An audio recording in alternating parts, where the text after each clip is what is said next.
citizen. So he used the legal ways, means to be here. He became naturalized, right? He got a green card and then became naturalized. My mother she's a U.S. born citizen. She's product of slaves, the 14th Amendment, all that stuff. So for me personally, like, I would be very upset if I was to go into a restaurant or a store or in some area where there's amount of immigrants and it gets raided, or I'm pulled over, or ICE approaches me and asks me to show my documentation, I'm going to be really upset because I feel like, I was born.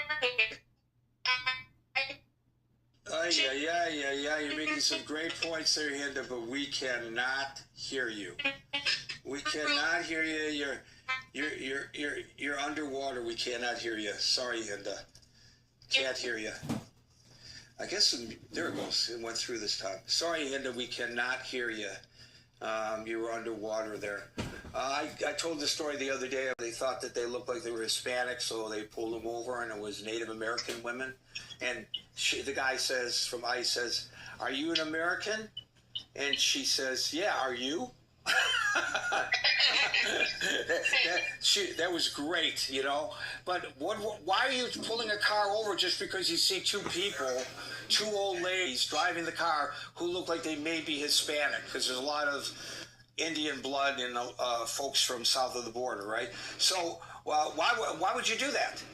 You had no reason to pull that car over, except you profiled that car and said, "Oh, maybe I got me one." And by the way, and then a person is required to show proof of citizenship? No, under the law, I am not required, and neither were those ladies. Thank you, Hinda. Sorry we lost you there. Can you hear me now? Yeah, go. Am I clear now? Yeah. Okay. Yeah. I think it's very un-American. You can't tell by looking at someone whether or not they're legal, and that irritates me when people say, "Oh, they're probably illegal." You don't know by looking at someone.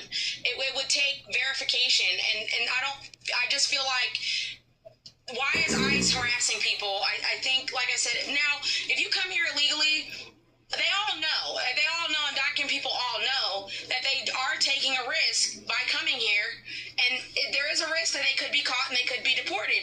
However, I don't agree with the lack of due process. I don't agree with that. And the last thing I want to say is the difference between Obama and Trump. I think it was the tactics. To me, in my opinion, from what I experienced in seeing Obama as president versus Trump, it seemed like Obama, he did it a lot more quietly.